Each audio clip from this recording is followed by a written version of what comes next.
Chasing shadows where the seeds are sown. Fingers tapping on a Ouija board. Broken silence like a shattered chord. Eerie hums in the dead of night. Is it truth? Well, hello everybody. That went smoothly for a chance. Just this one time. But Yeah, now time. he's in the background, curling. So he might be thinking, am I going on or am I not? Well, I share it out, so everything is live now. I checked it, so Very that's good.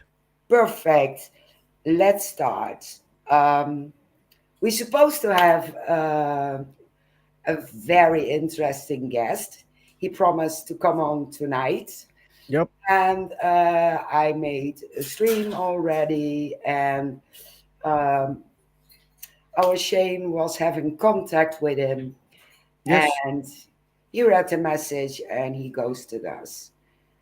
Probably we're not big enough and there are no followers to gain, but I suppose he started with 100K when he started doing his podcast on YouTube back the Yeah. days. So let's go to, Well, we got another person yeah. last minute, and he is a good friend of ours, and he is part of our network. And he is Wayne. Wayne, the only one. There's only one Wayne, and he's back in the car. Hello. Hi, Hey, thanks for having you on. It's a good thing. We talked about it earlier this week. yeah, definitely. Hi, Wayne. I know. Hi, Jimmy. So you shouted out, why do you need him? I can debunk as well. So we're still doing the topic. Because if Wayne can't debunk it, it'd probably be interesting. Yeah, I like to. I go into things with an open mind, but I will always look for a scientific approach first, rather than just saying, "Oh my word, look at that! It's got to be a ghost. It's a spirit." Like a lot of people do. I will always go straight for what it is first, before I go down the road of saying what it isn't. If you get what I mean. So I will always say, well, we've just seen a shadow. Well, did you see it full on, or did you see it out the corner of your eye, the peripheral vision, or have you heard this from somebody else, and so on and so forth? Where was it? How far away was it? Looking at all possibilities first. And that's the best way to debunk something.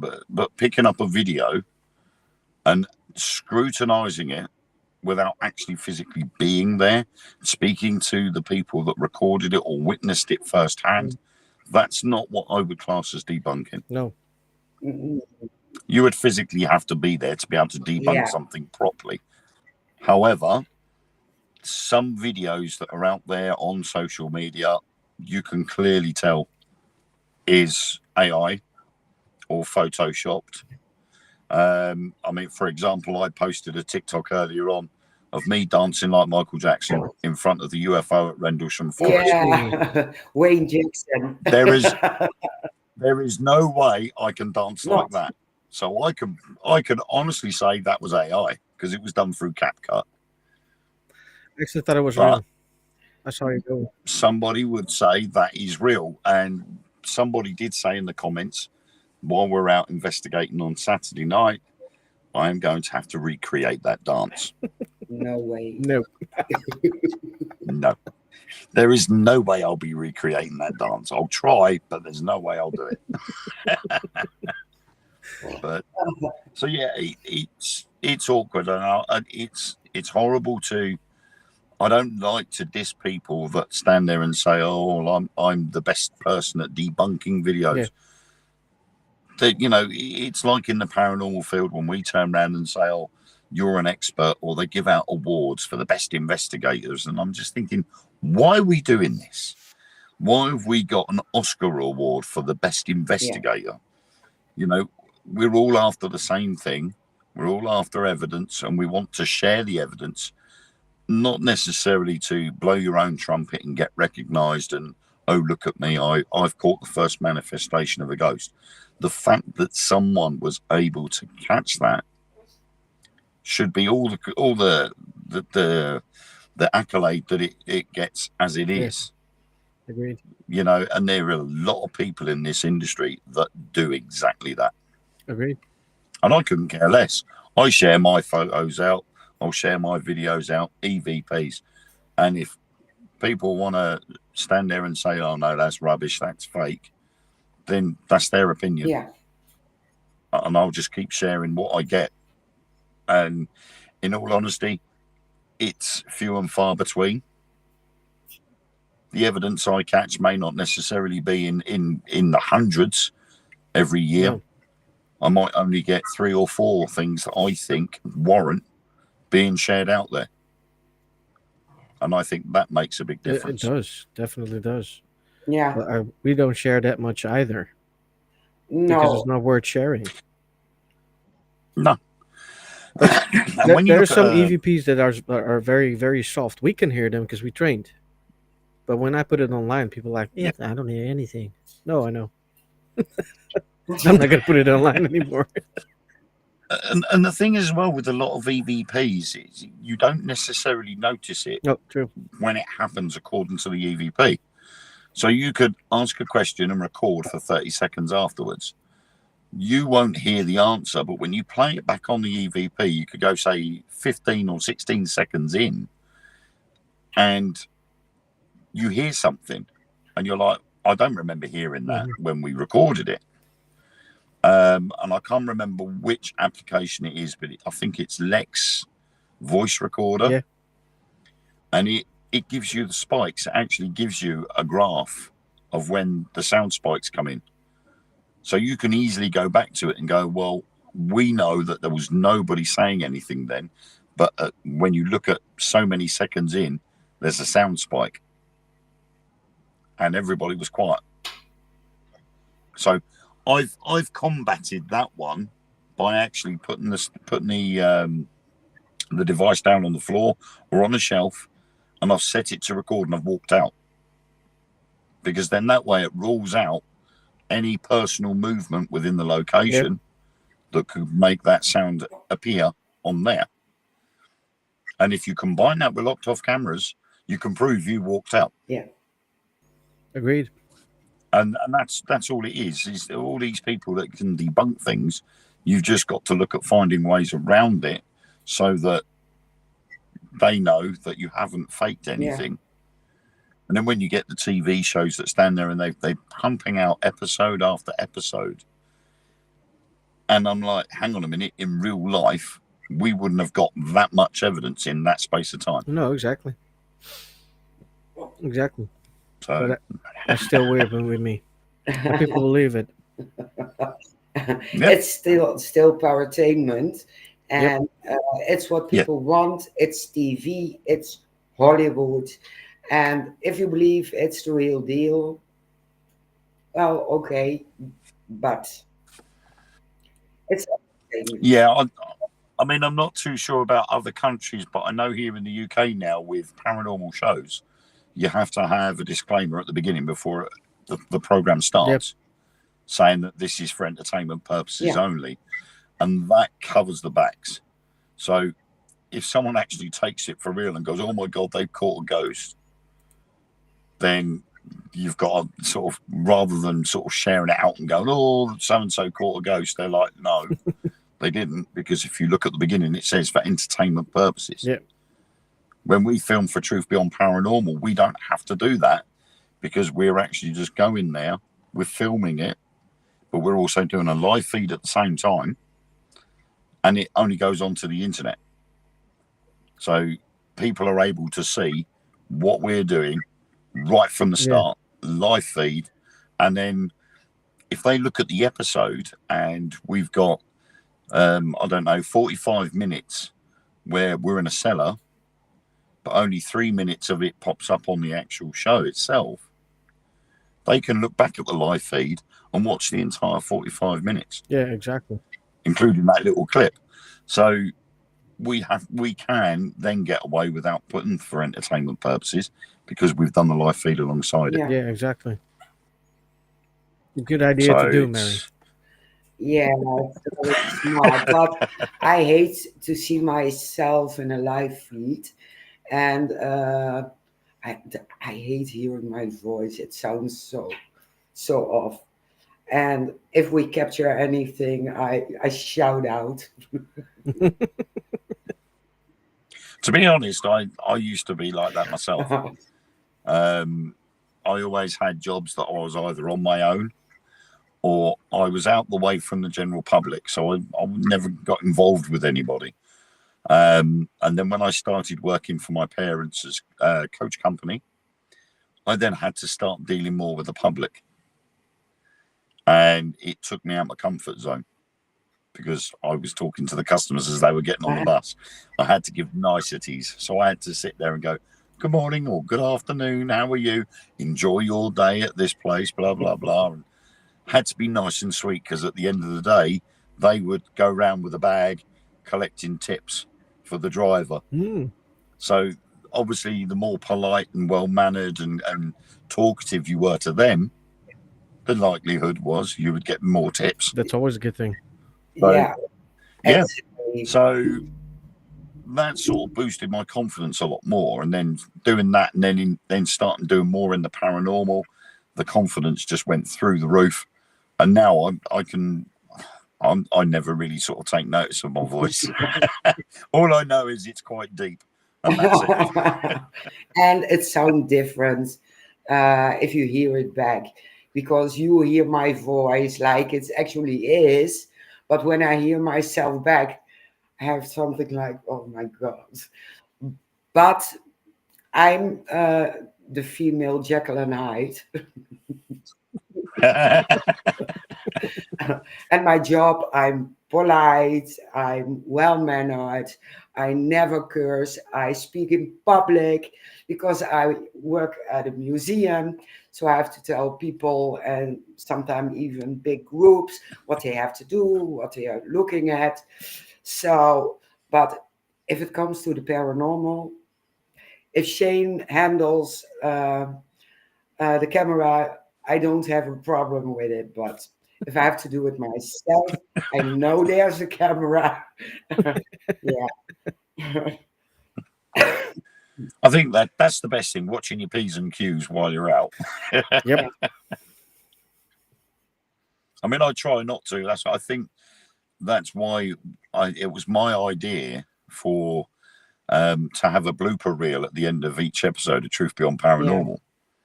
When we first started 6 or 7 years ago, a lot of the bloopers were all me, and it showed. That was because of my confidence and my inability to remember the lines that I was using for the historical side of it. Oh yeah. So at the beginning, most of the time when we were trying to give out the history of the location, I would have the line set out with what happened in the area, and I'd always manage to forget it. And we'd end up doing 16 or 17 takes just for one sentence. And over the years, I've got better and better at remembering the line so that when it comes down to it, I can just give out that one line. But then I tend to make silly mistakes, like not walking in the right direction. Or the only loose brick that I can find on the wall or on a floor, I will find. And I end up tripping over it. The very first episode we filmed was at RAF Upwood in Cambridgeshire. And the idea was for me to walk out of the administration building, and there was a set of 5 steps. And the idea was I was to walk out to the steps and take the first 2 steps and then stop. I walked out, I was saying the line, everything was perfect with the line, and then I misjudged where the second step was. And I stumbled down the rest of the steps and ended up flying forwards.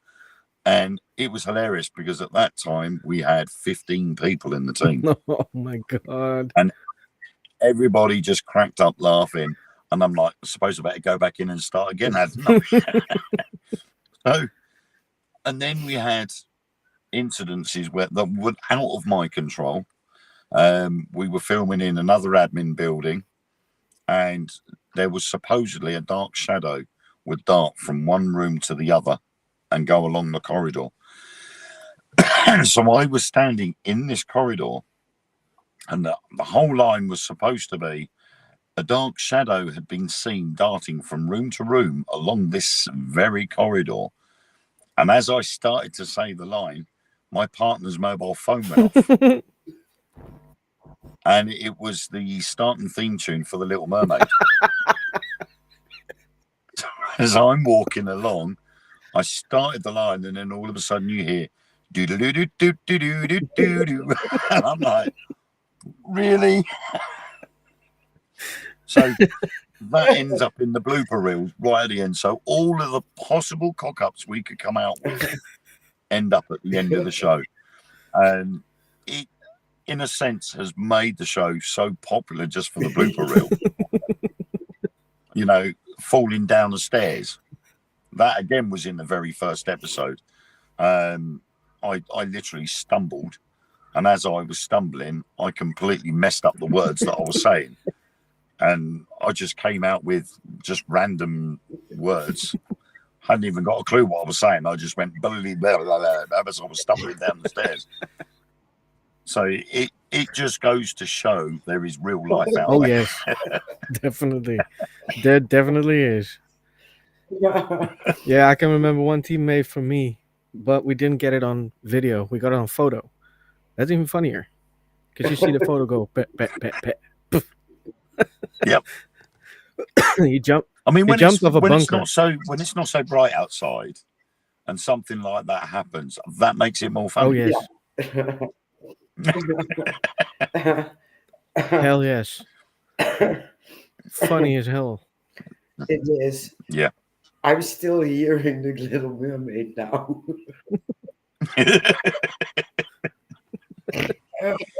It was so embarrassing. There's me. I just grabbed hold of my knees. I've bent over. I'm going, oh my word. And that was it. We were laughing for about 15 minutes. My partner, she puts her phone onto flight mode, and I'm like, are we safe to? Can we carry on now? She's like, yes, it's on flight mode now, so I shouldn't get anything come through. I'm like, right, okay. Bad timing. I love it. I love it. I mean, normally you expect if things like cars driving past or a motorbike or something, and then you get something like that happens, and it just changes the whole scene. But when something like that happens, that gives off loads of positive energy. Yeah. And that has been key to everything. I do it with my events. You know, I make sure that I try and boost as much positive energy as possible. And I will have a laugh with people, get people in high spirits as such. And it shows then that when they go out on the investigation itself, everybody is quite chirpy and happy. And that energy then comes through. And it tends to find that more things happen because that energy is so high. When people go in there and they're all like, oh, I don't know what I'm doing. Oh, I'll hold this cat ball and hope it goes off in my hand. I'm like, you know, we need to G you up a little bit, you know. So we give the guests a bit of time to mingle with each other, chat about what they've done in the past, what events they've been to, locations and so on, so that they get to know each other and they're not standing in a room with someone they don't know, and that then changes the whole atmosphere. So we like to keep things nice and positive. And even when we sat there with iPad onto YouTube for Truth Beyond Paranormal's YouTube channel, and I've shown the collection of blooper reels, and the amount of times where we've had big groups of people going, we've really got to watch this. This is hilarious. Watch what happens next. And we're like, yes, that was me. That was me. I'm sorry. But it makes all the difference. Yeah, it does. So I think that just goes, rather than just sort of filming an investigation and going, this is the evidence, get on with it, and leaving it at that until the next episode comes out. Yeah. We like to mingle things up. You've got the honest sort of reactions to things that happen. You've got, unfortunately, with our director and our producer, a bit of foul language. And she has been told time and time again she needs to sort of calm it down a little bit. She's like, yeah, I know. I've got to remember to do that. I've, watch my language. We go out to the next investigation, and the first thing that happens is her swearing again. And you're like, seriously? You're trying to create a good image, and there you are coming out with all these expletives.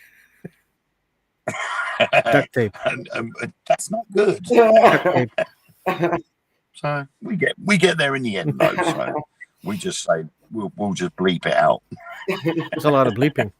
Yeah. It is sometimes, yes. Yeah, that's why I always take duct tape. That's a good idea. I think I'll remember that. Always works. Well, Yeah. I do need some side before my face. Yeah, when things happen, my face, it gives it all away. In the clip Shane made, you see me sitting, and the REM pod went off for about 10-15 minutes, and I sat down, and it was silence. That happened before as well. Yeah, and my face like, what the fuck?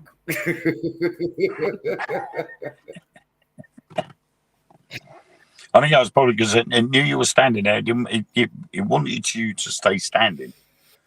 So the second you sat down, it was like, well, if you're going to sit down, I'm not going to do nothing. Something like that, yes. Yeah. I must admit, I did an I was invited to an investigation by a public events group. I won't mention their name because they are starting to do quite well now. They'd only just started off, and they weren't quite 100% on what they were doing, and they invited me over so that I could see what they were doing, how they were doing it, and what could be adjusted. And unfortunately, I only made it about an hour and a half into the event because it was so disorganized that I couldn't stay, and I ended up leaving and going somewhere else. And that was because everybody had, up to the point where they arrived, they booked and paid for the event. The guy was standing there with everybody's names on an iPad, which was fine. They showed their email receipt, which was fine.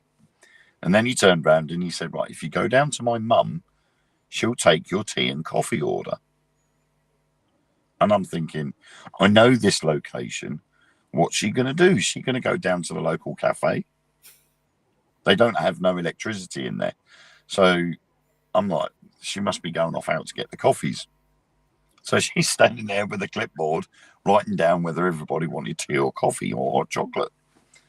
So I'm like, right, we've gone in. The very first vigil that we did, we had, I think it was about 36 people. We were all given cat balls, and we went into an ammunition room, which was underground, underneath a gun emplacement. And everybody was in the same room. And these two ladies were asked if they wanted to do the Estes method. And I thought, well, you should only have one person doing it. But no, it was two ladies. They sat down, they got their blindfolds on, they got the earphones on. And he said, and he'd obviously sort of told them what they had to do. Just repeat any words that come into their head or through the earphones. And so these two ladies started coming out with random words. Everybody else is around the outside edge of the room with the cat balls in their hand. And they're just messing about with them. And I'm like, the guy that's running this hasn't even told them they need to put them down and stop throwing them about the place because you want the cat balls to move. Excuse me, but it was like a disco. All you could see was red and blue lights flashing all over the room. And these rooms were all painted white. So all the lights were literally shining all throughout the room. So I'm like, okay, this is a bit strange, really. You need to have separate groups going into different areas. Yeah. Then this lady says, do you mind if I put my REM pod down on the floor? So he's like, nah, go for it, go for it. So she picks it up. She puts it down on the floor, switches it on, and it just would not stop going off. It was constantly going in all directions. And I'm like, I walked up to the guy that was running the event and said to him, have you told everybody to turn their phones off or put them on the flight mode? Or have we got multiple spirits in this room? And he went, oh, I forgot to tell them. So well, that's the reason why the REM pod's going off. So, of course, he says, oh, everybody, I forgot to tell you. Can you turn your phones off or put them on flight mode, please? What happens? The second everybody put their phones on the silent or flight mode, it stopped. The REM pod just went completely flat. And I'm like, I can't believe this. And, of course, all these people are still standing there shaking the cat balls. And I'm like, nah, this is crazy. And after 3/4 of an hour, I'm looking at my watch thinking, well, it must be tea or coffee time in a minute. Next minute I know he's gone. 6 people have wanted to go off on their own. And he's gone, okay, yeah, make sure you're out by 10:30. And I'm like, hang on a minute, aren't you sending a team member with them? So these 6 people have just gone wandering off. Some of the areas were not exactly advisable to go on your own or without somebody that knows the layout. And they've just gone wandering. And I'm thinking, this is crazy. He hasn't even sent a team member with them. Another half an hour passed and he said, right, it's tea and coffee break. So, all right, okay. So everybody's coming out of this underground bunker, handing over the cat balls, putting them in this great big plastic tub. We've gone into the hub room and there's this man's mum has got these 2 camping stoves up on the counter and she's putting kettles on top of these camping stoves. And I'm like, if she's only just put these on, we're going to have to wait 20 minutes before the water's boiled. Yeah. No one's going to get a cup of coffee. So I just stood outside, I had a cigarette, and when the guy come out, I just turned around to him and I said, look, I'm sorry. I said, but my kids are out kicking off at home. I'm going to have to go and help my partner out. And he's like, no problem, Wayne, no problem. He says, well, come back to us soon. He said, well, I'll send you a message when we do another one. I'm like, yeah, okay. So we've gone out, I've got in the car, and I've driven from Colchester to Bury St Edmunds in an hour, which is normally about an hour and a half drive at normal pace. There's a little confession. And I had been asked by that team to help with a group of people at their event. So I just quickly phoned her up and said, look, I'm on my way. I'll be there in an hour. By 11 o'clock, I was there, and I was taking a team round a control tower at an old American Air Force base. Cool. And it was so much better. But I just let them get on with it. But this group now are using a vehicle as like an attraction to try and boost ticket sales. Look at our spooky bus. And it's just literally a blacked out van with ghosty logos on it. And I'm just like, caption underneath saying, come and see the ghost bus. And I'm like, seriously? Try actually sort of something a little bit more catchy. You're not going to come to your event just because you've got a blacked out camper van. Not only that, but this proves that you cannot just host an event like that if you don't know what you do. No. I mean, he wanted constructive criticism, and unfortunately, he doesn't like criticism. If he sees he's doing something wrong, then he will alter it, but he doesn't like other people telling him that he's doing it wrong. Mm. And I'm like, you know, if you're going to have camping stoves doing the boiling water, then you need to make sure that a member of your team has got that water on the boil for when the first vigil finishes, so that when everybody comes out, they can pour themselves a cup of coffee straight away, not wait 20 minutes and then pour it. Because then instead of having a 15-20 minute break, you've got a 45-minute break. Exactly. Takes a lot of Which time. means they've got less time investigating, and that's what it's about. True. So we've done away with things like that. If we've got a location where there isn't any electricity, we have toyed with the idea of having camping stoves. But what we do now is we turn around to people and we say, there is no electricity at the location. We will be providing cold drinks. If you want to bring hot drinks, then unfortunately you'll have to bring a thermos flask and so on. But we have got someone coming to our event in November that is going to bring her camper van with her. Oh, that's cool. And she's going to bring it into the grounds, and we're going to be using her camper stoves in her van to boil the water. So I will then just make sure that either myself or one of my team will make sure that water's put on the boil for when everybody finishes each time. That might be a good idea. Yeah. You know, it's an easy way around things, but this guy really didn't think of that and just went for it, and everybody was standing around for ages. Yeah. That's not going to work. No.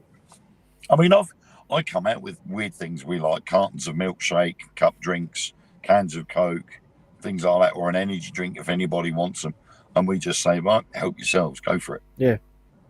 You know, 9 times out of 10, though, a lot of the places have got electricity in, so we've got a tea urn there and the tea and coffee making equipment anyway. Mhm. So it's the very odd occasion where they haven't got electricity. Yeah, it's that the very, very you have to old make buildings. alternative arrangements. Yeah. Well, Did you ever on TikTok get tagged in spooky videos, ghost videos, so-called ghost videos, where you had to debunk it? I follow a creator called The Other Side, Yeah. yeah. and I'm quite good friends with him. And Matt every now and then will send me a video that he's been given, and he's gone, "What do you think of this?" And quite a few times I've turned around and gone, AI, straight away. Yeah. But I have had I've had a few where I've sat there and I've gone, I'm going to have to look over this again, and then try and find where the original video has come from, Yeah. and actually look at that person's profile to find out what else they've put up. Because sometimes that's a bit of a giveaway. Yeah. They'll make a video, they'll send it to someone like The Other Side. He will then air it and react to it. And then people will comment, "Nah, that don't sound right, that don't look right," or whatever. But if you actually look at that person's profile and find they've done similar videos before, just in different situations or different locations, yet the same thing is happening, Yeah. the alarm bells start Yeah, ringing, and you think, well, hang on a minute, that's not quite the way it should be. So I have called a few out with him, and he's gone, yeah, that does make sense. And I do like watching his channel. It's quite funny when he does do that, and he just looks through different videos. And he did one the other day where he was asking people to jump scare. He was, I think he was playing one of those horror games, and he was playing a police officer, and he had to find 5 missing bodies. And he'd got the first 2, but the second it gets dark, he can't make a single noise because because if he does, these weird zombie creature monster things come chasing after I him. think I know what you're doing. So of course he was asking. He'd got up on the screen jump scares. So I thought, right, we're going to wait. So he's walking around this building, and I'd seen what appeared to be a pair of legs coming out from behind a wall. And he walked straight past it. And just as he did, I sent the gift on TikTok for the jump scare. So, of course, he jumped, he screamed, and the person that was sitting behind the wall got up and chased after him. And he's going, Wayne, don't do that, don't do that. So, of course, it caught him, and it had to restart. The same thing happened again. And, oh, it was just so funny. And he spent about an hour. When he thought he was getting somewhere, I sent a jump scare, and he'd have to restart the game again. He asked for it. Good fun. He asked for it. Yeah. It's funny. Yep. It's really funny. I missed that because I follow him as well, but I missed it. Yeah. I mean, Matt's, I have put a thing out for Matt to come up to my event in Harwich in November, but because he lives down in Portsmouth, it's difficult for him, obviously with children as well, to come all the way up here. So he said to me, he says, oh, I'll ask the missus and see if it's okay to come up. So it would be nice if you could. Oh, cool. But we've got some quite some influential people coming to this event. We have TikToker Midlife Crisis 101X coming along. He normally does car fails. So people that drive their cars into flooded roads and destroy their cars completely. We did an event with him last year. Oh, was it last year? Yeah, I think so. I can't remember now. At Sessions House in Boston. No paranormal team had ever investigated there, ever. And we were the first and only team to go in there. Cool. And it was all arranged through him.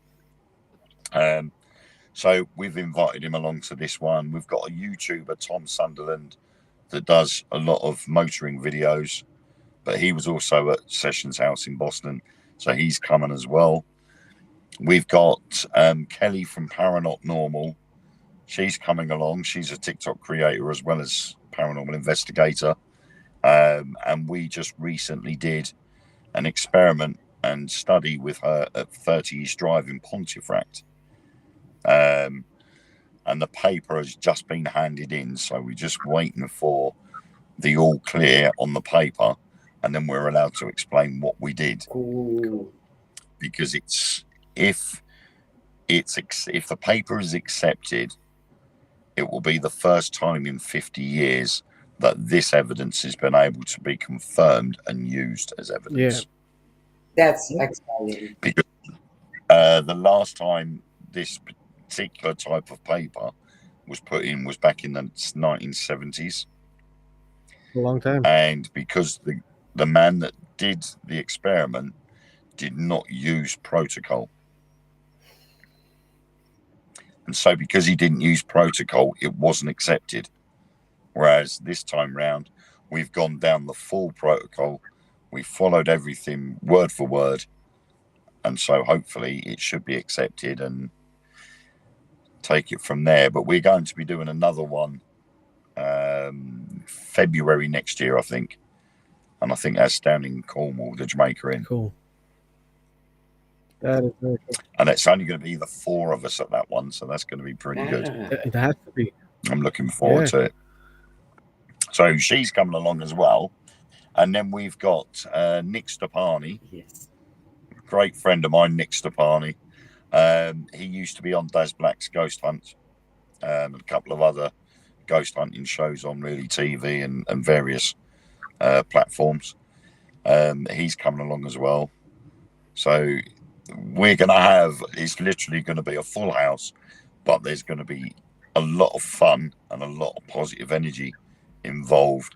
And because it's the Halloween special, we're going to be having fancy dress as well. Cool.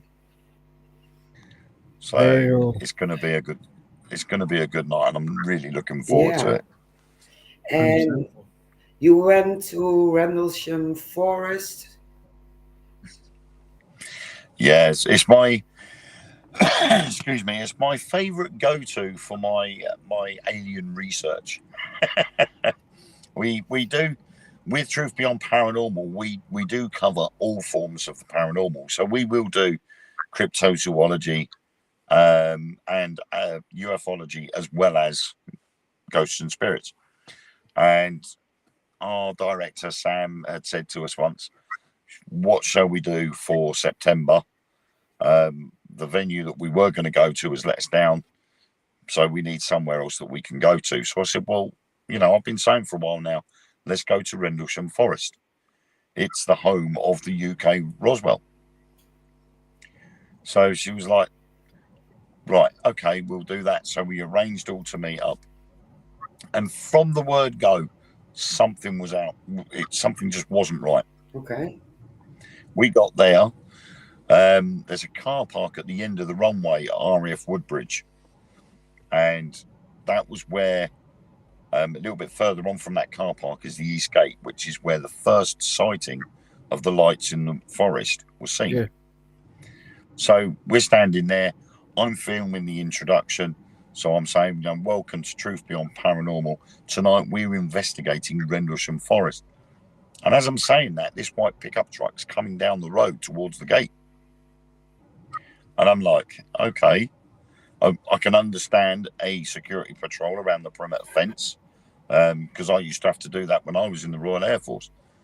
But they stopped and they just sat there, even though that particular area is part of the UFO trail at Rendlesham Forest. So they're used to seeing tourists. So we just ignored it. We finished doing that section. We then went down to the bottom of the runway, still on public land, filmed another bit, and they turned up there as well. And they just sat there watching us. The hell? We then packed everything up again. They disappeared, only to find that they'd left the base, had parked up inside the car park on the edge of the base. And as we were walking down, they were standing at the end of the footpath watching us walk down. Then it got really bizarre, because as soon as it got dark, we're all standing around the alleged UFO landing site. We could hear footsteps, and we were all accounted for, but you could tell the difference between a rabbit, a fox, a badger, or a deer compared to a human's footsteps. Yeah. And you could clearly hear somebody walking around the outside perimeter. We were shining torches everywhere. We couldn't see a thing. I'm standing at the UFO with my co-host of the Dark Mirror radio show, Mark Manley. And Mark we said, oh, look, what's that? And we saw these two solid white lights. And they were going from west to east. But as they were going eastwards, they were getting further apart from each other. They were spreading out. We stood there and we watched them go. We thought, well, that's a bit strange. Then we saw on one side of the clearing, solid white object just hovering above the trees. Then it vanished. Then Mark turned around and said, there's one on the other side, look. So I said to him, was that the same one? I've turned around and looked. There's another one just sitting there hovering. That too vanished. As we're looking in the easterly direction, we noticed we could see one going from south to north, but it was making a wave pattern, so it was going up and down as it went. We're like, nah, that's really weird. That's not right. Yeah. That's not, a normal pattern for an aircraft. Then Mark turned around and went, Wayne, look up. And I went, what? So I've looked straight up. And no word of a lie, all I saw was this big, massive black triangle. We knew it was a black triangle because you could see the shape. The moon was out. It was about 3/4 moon. There was only a few wisps of clouds, and the moon was shining its light and illuminating the clouds. But these clouds were going underneath this object. You could see all the stars in the sky. Yet where this black triangle was, there was no lights, no stars in that black triangle, apart from one white light in each corner. What the hell? Mark, as quick as anything, he's put his camera up. He's taken 2 photos. I've taken a couple of photos. As I finished taking my picture, it just shot off in an easterly direction. Mark was like, the radar tracker. So he's gone on his flight tracker. No objects in the area whatsoever. And then as he's looking, 2 F-15s from RAF Lakenheath come in from the west and go straight over in an easterly direction, straight after the object. And all that night, we just kept feeling that somebody was out there watching us. And we think that they knew something was coming over. And so they were keeping an eye on us to see what we were doing. Oh, Makes sense. that is a good possibility, yes. Yeah. It's so strange. It really was weird. But as a result of that, I love going back there every time. As soon as I get a chance, we go, oh, you know what, kids, let's go for a trip to Rendlesham. And we'll go and spend the afternoon up there. Yeah. To the point where I've paid for an annual pass for the car park. I'm like, that's it. I'm going to buy the annual pass because it will be so much cheaper. Yeah. If you come there often, then definitely will, yeah. Yeah. Absolutely. And But me and Mark want to try and hold an event there if we can. We were going to try and do one for this year. But we probably may have to leave it till next year or the year after because there's a lot to organise. We've got a lot of permissions to get to have stalls there and various bits and bobs that we'll need. So it's probably going to take a lot of planning, but that's what we ultimately want to do. Is to have like a Rendlesham UFO convention. cool. That would be amazing. Yeah. And I think it would be really good. And I think it would get a lot of people. Oh, yeah. I think so too. A lot of people are curious, like myself. I mean, it's at the moment, it's not just Rendlesham Forest. There's been a lot of UFO sightings going on around the world at the moment. But again, with AI and Photoshop, it's now starting to get difficult to actually single out specific videos or from what ones are real and what ones are fakes. Simply because AI is getting so good. So I think having something like a convention in a location like that is good because it will bring like-minded people together, just the same as a normal ghost investigation. It brings people that either want to believe or do believe together as one group where they can talk about their experiences. Exactly. And I think it's an awesome idea to hold something like that because why not? And when you've got 3i Atlas and Swan at the moment, which is doing some really weird things, it's something now that is building interest with a lot of people. But it's deciphering the ones that are real and what ones aren't. Because all it takes is for someone to say, well, we got a radio message through, but it says this, and it scares people. And then another person will put a message up saying, well, I got a message came from 3i Atlas that says, get the kettle on, I'll be there in 15 minutes. And believe it or not, there will be people that will believe it. Yeah. And there's so much information or so much stuff coming out now about it that it's almost like they're blindsiding everybody. They're just coming out with so many different things that people are now getting confused as to what it is and what's it doing. True. And I think they're trying to push people away from the truth, what's really happening. And I got a sneaky suspicion. I don't think people will know the truth until it's been and gone. I agree. Or whatever is going to happen has happened. Yes. No, for sure. they still ridicule it, and first they don't know what it is, and afterwards they saying it's us, the drones, and Yeah, you see it in different areas with the violence. People don't even look. They don't even scare because it's so pushed on TV, on everywhere. Yeah, If it's there's a normalized. yeah, shooting, people don't care. And No, it's the same with the no, UFOs. it's normalized. Yeah, yeah. I think it's because over the years it's been drip fed. It's been pushed out on radio, TV, movies, and the idea of something else being out there and coming to Earth, or us going out there and going to them, has become such a regular occurrence now in movies and TV that people are becoming more and more accepting of it. yeah, Yeah, So if and when something does come, we're going to go, yeah, and exactly. yeah, we're not going to be surprised. We're not going to go running around screaming. And I think that's quite possibly what they've been trying to do, is they're trying to get us used to the idea.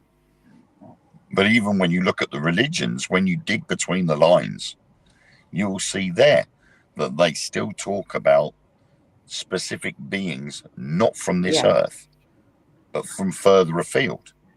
So, you know, it's looking at that and reading between the lines and going, well, hang on a minute, this doesn't make no, sense.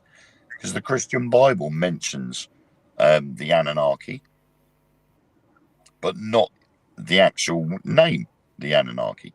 They are the shining yeah, ones. But things like the Book of Enoch actually mentions about the Anunnaki, and it got removed from the Bible. So, it's shifting things to suit yeah, themselves to start off with. And now, because they've lost the grip and the control over the masses, they've sort of conceited and gone, that's fine. Right, what now we are going to have to do is we're going to have to bring this in to try and get people used to the idea. exactly. And so something like this, Three Eye Atlas, come out with all the different stories of what's going on. The last one I'd heard was um, there was a signal that was sent out in yeah, 1977, with the Apollo mission. The signal was sent out, and they got a reply back. And the guy that actually noticed the signal simply wrote the word "wow" next to it on yeah. the The paper. wow signal. Yet the wow signal. Now, apparently, someone has done the maths, and I think it's the original, the guy that actually got the signal back. He's done the maths, and apparently, it's come from Three Eye Atlas, Okay.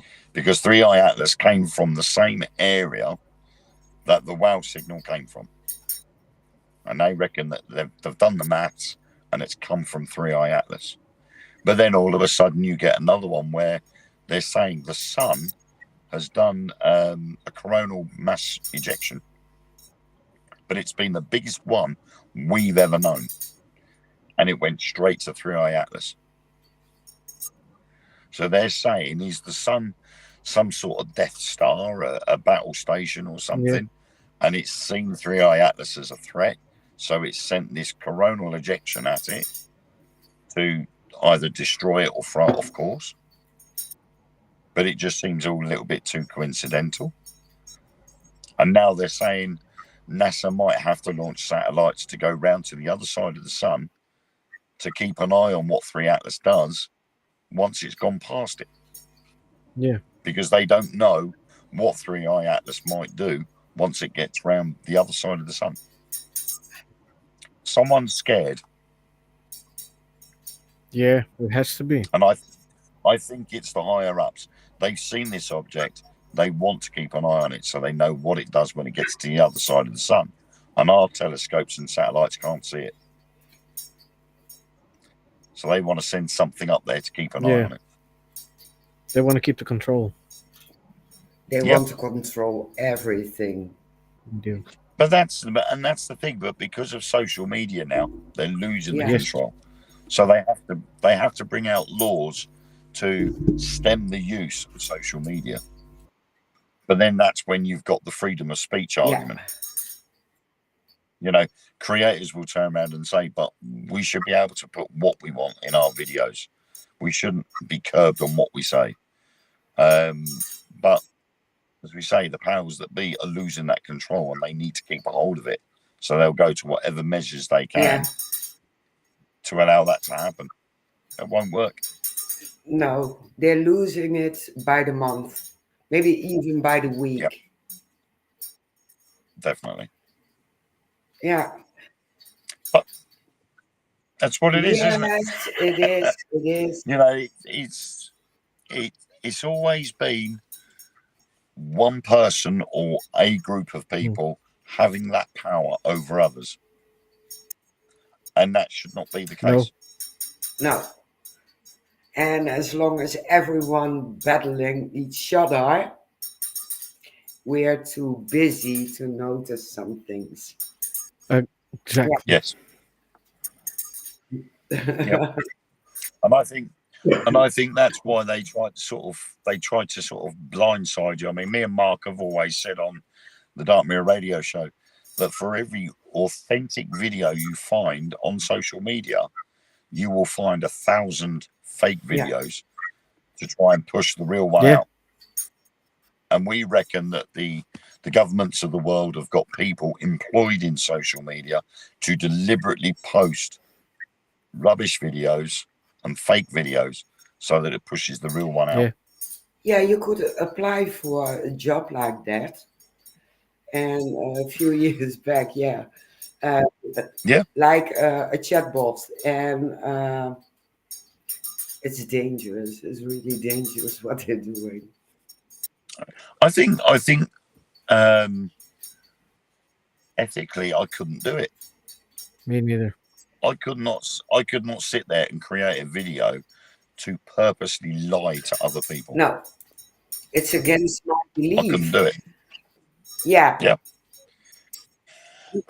I mean, as a believer in ghosts and the possibility of cryptids and UFOs, I could not turn around and create a video knowing it was fake and say, "Oh, look at this! Look what we saw," knowing that it's a lie. Yeah.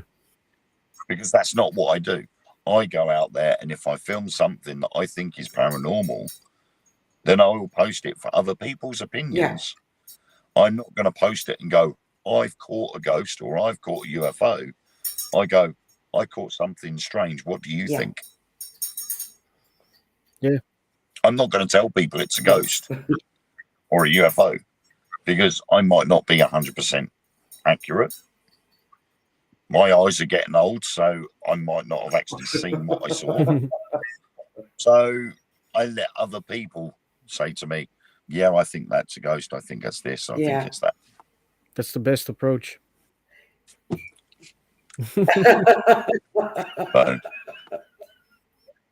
So my daughter's just come out of guides. Well, we're at an hour, so.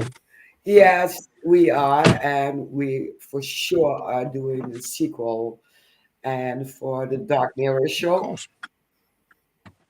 Yeah, and we can talk more about UFOs and the cryptids in England.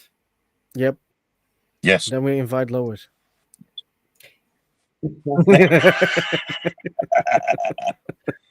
Yes, I wonder. Do we? Yeah. I don't think you'll get to talk about cryptids. You might get to talk about something else. I'm afraid so. I don't even can pronounce it like she does. No, only Lois can.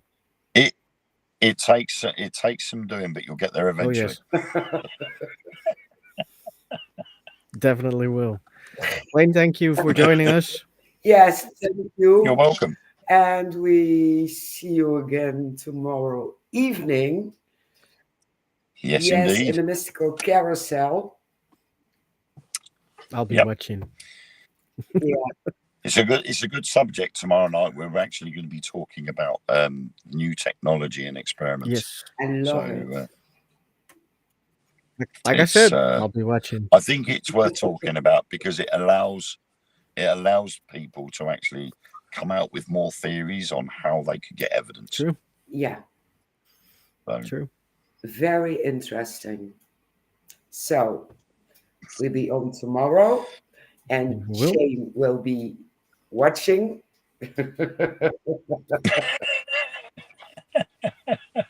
Just because keeping just an eye because on it sounds very, very creepy and all. Oh, Wow. We had someone here who played soccer. He did with his eye. Oh, I got something in the eye. Oh my God. I'll be watching you. Oh my God. I must admit, I'll be watching you before and actually poke my eyes. I'll be. I have safety glass. Yes, me as well. So that's it. And who have we got next week? Do you know? I I have think no idea. on Wednesday, Tony and Paranormal Cherie. On Wednesday, Paranormal Mischief, a small episode, 1 hour, and next Saturday, not this Saturday, but next week on Saturday, we have live Staticon. Yes, yes. Nice. Could be interesting. Yes. It will be. So everyone, thank you who was in the chat, all the watchers and participated. I hope you had a blast. We had. We did. Definitely. We'll see you next week. Brilliant. Microwave.